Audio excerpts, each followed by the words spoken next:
दोस्तों, अगर आप किसी भी कंट्री की परमानेंट रेजिडेंसी वीज़ा लेना चाहते हो तो सबसे इम्पॉर्टेंट है कि आपका एलिजिबिलिटी क्राइटेरिया मैच होना चाहिए, लेकिन उसके साथ में अपॉर्चुनिटी भी तो होनी चाहिए। अगर आपके पास अपॉर्चुनिटी नहीं है तो एलिजिबिलिटी क्राइटेरिया होने के बाद भी आप वहाँ पर पीआर नहीं ले सकते। तो अपॉर्चुनिटी कहाँ पे अभी देखने को मिल रही है? तो दोस्तों, अभी के टाइम पे क्लियर अपॉर्चुनिटी की बात करें तो हमें ऑस्ट्रेलिया में ज़्यादा अच्छे तरीके से देखने को मिल रही है। रीज़न क्या है कि अगर आप ऑस्ट्रेलिया में देखोगे तो अलग अलग यहाँ पे आपको स्टेट और प्रोविंसेस देखने को मिल जाते हैं। वैसे तो ये देखोगे ऑस्ट्रेलिया में बहुत अलग अलग सब क्लास कैटेगरी होती है। 189 सब क्लास कैटेगरी में अगर आप अप्लाई करते हो तो पूरे ऑस्ट्रेलिया में कहीं पे भी लैंड कर सकते हो। बट अगर आप स्टेट स्पेसिफिक वीज़ा अप्लाई करते हो, पीआर लेना चाहते हो, तो आपको 190 सब क्लास कैटेगरी में अप्लाई करना होता है। साथ ही साथ प्रोविजनल वीज़ा होता है, रीजनल वीज़ा हम बोलते हैं, तो उसमें 491 सब क्लास कैटेगरी में आपको अप्लाई करना होता है। अब अभी के टाइम पे जो ऑप्शन हमें देखने को मिल रहे हैं, तो साउथ ऑस्ट्रेलिया ने अपनी ऑक्यूपेशन लिस्ट अनाउंस कर दी है और यहाँ पर अभी के टाइम चांसेस बहुत ज़्यादा क्लियर हमें बनते हुए दिख रहे हैं। साथ ही साथ एक और प्रोविंस है जिसका नाम है क्वींसलैंड। यहाँ पर भी ऑफ शोर स्किल्ड ऑक्यूपेशन लिस्ट आप देखोगे तो आपको अनाउंसमेंट देखने को मिल रही है, खासकर 2025-26 के लिए। तो अभी के टाइम पे कोटा ओपन हुआ है। जितनी जल्दी आप अप्लाई करोगे आपके वीज़ा आने के और स्टेट नॉमिनेशन आने के चांसेस उतने ज़्यादा हाई होते हैं, क्योंकि फर्स्ट कम फर्स्ट सर्व के बेसिस पे यहाँ पे एप्लीकेशन जाती है। 490 की 1 की बात करेंगे, 190 की बात करेंगे, तो दोनों में ये चीज़ें हमें अवेलेबल हैं, जो कि मैं पहले वीडियो में बता चुका हूँ। अभी के टाइम देखोगे तो अभी मैंने परसों एक वीडियो बनाया था जिसमें विक्टोरिया में अभी के टाइम हमें अपॉर्चुनिटी देखने को मिल रही है। यहाँ पे भी Victoria 2025-26 skill migration program now open, यहाँ पे भी हमें ओपन होता हुआ दिख रहा है। और ये ज़्यादा दिन की बात नहीं है, सिर्फ 2 अक्टूबर की ही बात देखने को मिल रही है। तो ये मैं आपको क्यों बता रहा हूँ कि अगर आप ऑस्ट्रेलिया पीआर अप्लाई करना चाहते हो तो बहुत लोग ये डाउट में होते हैं कि मैं क्वालिफाई करूँगा या नहीं करूँगा, मुझे ऑस्ट्रेलिया पीआर अप्लाई करना चाहिए या नहीं करना चाहिए। बहुत लोगों का मिथ होता है कि ऑस्ट्रेलिया की पीआर बहुत हार्ड है, जल्दी नहीं लगती है, स्किल असेसमेंट नेगेटिव आ जाते हैं। अगर आप प्राइस की बात करोगे तो हाँ, as compared to Canada price थोड़ा हाई होता है यहाँ पर, क्योंकि गवर्नमेंट की वीज़ा प्रोसेसिंग फीस यहाँ पे ज़्यादा होती है। बट अगर आप प्रोसीजर की बात करोगे, बहुत ही क्लियर प्रोसीजर देखने को मिलता है। स्टेप बाय स्टेप सब चीज़ें आपको बहुत ही आराम से होती हुई दिख जाती हैं। अब हम एलिजिबिलिटी क्राइटेरिया की ही बात कर रहे हैं, तो देखिए यहाँ पे एलिजिबिलिटी क्राइटेरिया आप देखोगे तो मैं गवर्नमेंट की वेबसाइट खोल के ही दिखा रहा हूँ। तो आपको यहाँ पे जो पॉइंट मिलते हैं वो आपकी एज के बेसिस पे मिलते हैं। अगर आपकी एज यहाँ पर 18 से 25 के बीच में है तो आप देखोगे 25 आपको मिलते हैं। ईजिली आप यहाँ पर इसको पॉज करके देख सकते हो। 25 से 33 एज है तो आपको 30 पॉइंट मिलेंगे। 33 से लेकर 40 की बीच में एज है तो 25 मिलेंगे, और 40 से 55 के बीच में है तो आप 15 पॉइंट ले सकते हो 44 ईयर 11 मंथ तक। हाँ, अगर आपकी एज 25 से 33 के बीच में है तो आपको ज़्यादा पॉइंट मिलते हैं।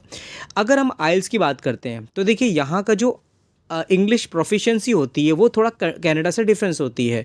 अगर आपके 6 बैंड है तो आपको 0 पॉइंट मिलेगा। अगर आपकी प्रोफिशिएंट इंग्लिश है, मतलब 7 बैंड इक्विवेलेंट है, 777 लिसनिंग रीडिंग राइटिंग स्पीकिंग।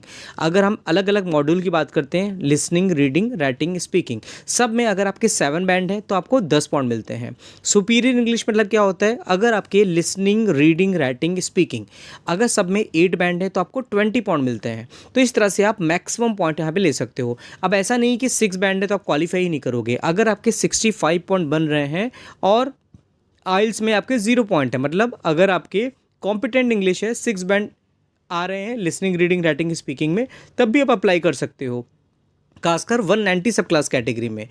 और अगर हम बात करते हैं ओवरसीज स्किल्ड एम्प्लॉयमेंट की, तो आउटसाइड ऑस्ट्रेलिया, ऑस्ट्रेलिया से बाहर आपको कहीं का भी एक्सपीरियंस है तो 3 to 5 ईयर एक्सपीरियंस है तो यहाँ पे 5 पॉइंट मिलते हैं। अगर आपको 5 to 8 ईयर एक्सपीरियंस है तो 10 पॉइंट मिलते हैं, और 8 ईयर से ज़्यादा का एक्सपीरियंस है तो आपको 15 पॉइंट मिलते हैं। अब ये जो एक्सपीरियंस के पॉइंट मिलते हैं आपको अपना स्किल असेसमेंट करवाना होता है। जो भी आपका जो वेरीफाई होता है स्किल एक्सपीरियंस, वो उसके बेसिस पे आपको यहाँ पे पॉइंट आप क्लेम कर सकते हो। उसके अलावा ऑस्ट्रेलिया के अंदर का एक्सपीरियंस है तो वहाँ पे आपको अलग पॉइंट मिलते हैं। उसके अलावा एजुकेशन क्वालिफिकेशन, आपको डॉक्टरेट आपने किया हुआ है, पीएचडी किया हुआ है तो 20 पॉइंट मिलते हैं। बैचलर डिग्री और मास्टर डिग्री दोनों पे ही आपको 15 पॉइंट आपको मिल जाते हैं। साथ ही साथ डिप्लोमा होल्डर हो तो 10 पॉइंट हैं, और उसके अलावा अलग अलग क्वालिफिकेशन में आपको अलग पॉइंट मिल जाते हैं। स्पेशलिस्ट एजुकेशन क्वालिफिकेशन यहाँ पे आपको, तो अगर आपने स्टेम बैकग्राउंड से हो तो आपको यहाँ पर 10 पॉइंट एक्स्ट्रा मिल जाते हैं। उसके अलावा अगर आप देखोगे तो आपको बहुत अलग अलग चीज़ें हैं जिसके बेसिस पे आप एक्स्ट्रा पॉइंट भी क्लेम कर सकते हो। जैसे कि हम क्रेडेंशियल कम्युनिटी लैंग्वेज, अगर नाटी का एग्ज़ाम आप देते हो तो 5 पॉइंट आपको उसके भी मिल सकते हैं।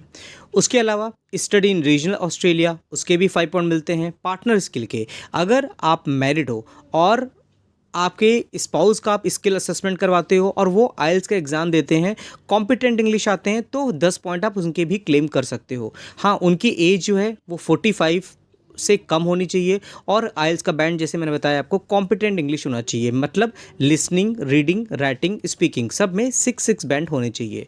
तो जैसा कि मैं ब्रेक आपको करके बताऊँ, यहाँ पर spouse they facto must be applicant for the visa and has competent English, 5 point आपको यहाँ मिलते हैं। तो ये सब चीज़ें आपको समझाते हैं। यू आर सिंगल और पार्टनर, अगर आप सिंगल हो तो यहाँ पे 10 पॉइंट आपको वैसे ही मिल जाते हैं, तो आपको स्पाउस के क्लेम नहीं करने पड़ते। तो ये चीज़ें हैं जिससे आप एलिजिबिलिटी क्राइटेरिया खुद से भी चेक कर सकते हो। हाँ, एक और बात है, अगर आपको लगता है कि आप क्वालिफाई कर रहे हो, आपके 65 पॉइंट हैं जो बेसिक रिक्वायरमेंट है, 65 पॉइंट आपके होने चाहिए, यहाँ पर एलिजिबिलिटी क्राइटेरिया मैच करता है तो आप अप्लाई कर सकते हो। अब दूसरा क्वेश्चन ये भी आता है कि मेरे एलिजिबिलिटी क्राइटेरिया मैच कर रहे हैं, अब हमें आगे क्या करना चाहिए, तो आपको अपना स्किल असेसमेंट करवाना होता है। स्किल असेसमेंट को लेकर के मैंने पहले भी वीडियो बनाए हुए हैं। आपका प्रोफेशन क्या है, आपको प्रोफेशन के अकॉर्डिंग ही अलग अलग असेसिंग अथॉरिटी होती हैं। जैसे आईटी से रिलेटेड एसीएस होती है, मिडिल लेवल मैनेजर हो तो आपको कहीं ना कहीं वेटरसेस असेसिंग अथॉरिटी होगी। अगर आप मैकेनिकल इंजीनियर हो, इलेक्ट्रिकल इंजीनियर हो तो उसके लिए आपको इंजीनियर्स ऑस्ट्रेलिया असेसिंग अथॉरिटी देखने को मिल जाती है। अगर आप ट्रेड प्रोफेशन की हो, डिप्लोमा होल्डर हो और टेक्नीशियन हो, उसमें आपको कहीं ना कहीं टीआरए असेसिंग अथॉरिटी होती है, उससे आप असेसमेंट कराना होता है। तो आपको अगर पता करना है कि आपकी स्किल असेसमेंट अथॉरिटी कौन सी है, तो आप मुझे नीचे दिए गए नंबर पे व्हाट्सएप कर सकते हो, डिटेल शेयर कर सकते हो, तो मैं आपको बता सकता हूँ। अगर आप मेरे थ्रू प्रोसेस इनिशिएट कराना चाहते हो तो मैं आपका पूरा प्रोसेस यहाँ पर अप्लाई कर सकता हूँ। हाँ, मेन कंसर्न क्या है, अगर आप मेरा वीडियो अभी तक देख रहे हो तो कहीं ना कहीं आप चीज़ों को समझ रहे हो, पढ़ रहे हो, तो आप अपने आप से चाहो तो अपने आप से भी अप्लाई कर सकते हो। ऐसा कोई कहीं का भी रूल नहीं होता कि आपको किसी कंसल्टेंट के थ्रू जाना पड़ता है। हाँ, अगर आपके पास टाइम कम है और अपने आप से चीज़ों को नहीं पढ़ सकते तो आपको कंसल्टेंट हायर करना चाहिए, क्योंकि हर एक कंसल्टेंट एक्सपीरियंस्ड होता है, उसका प्रोफेशन यही होता है, तो आपको सही तरीके से वो गाइड कर सकता है। तो आप मेरे थ्रू अप्लाई करना चाहो, किसी और के थ्रू अप्लाई करना चाहो, तो किसी को भी आप अप्रोच कर सकते हो। तो आई होप दोस्तों वीडियो आपके लिए हेल्पफुल हुई होगी। अच्छा लगा हो तो आप जितना हो सके उतना शेयर करिए। अप्रिशिएट करना चाहते हो तो लाइक का बटन दबा के आप अप्रिशिएट जरूर करिएगा, और चैनल को सब्सक्राइब जरूर करिएगा, क्योंकि बहुत लोग मेरी वीडियो को देखते हैं बट सब्सक्राइब नहीं करते। तो ठीक दोस्तों, फिर मिलते हैं नेक्स्ट वीडियो में, तब तक के लिए थैंक यू।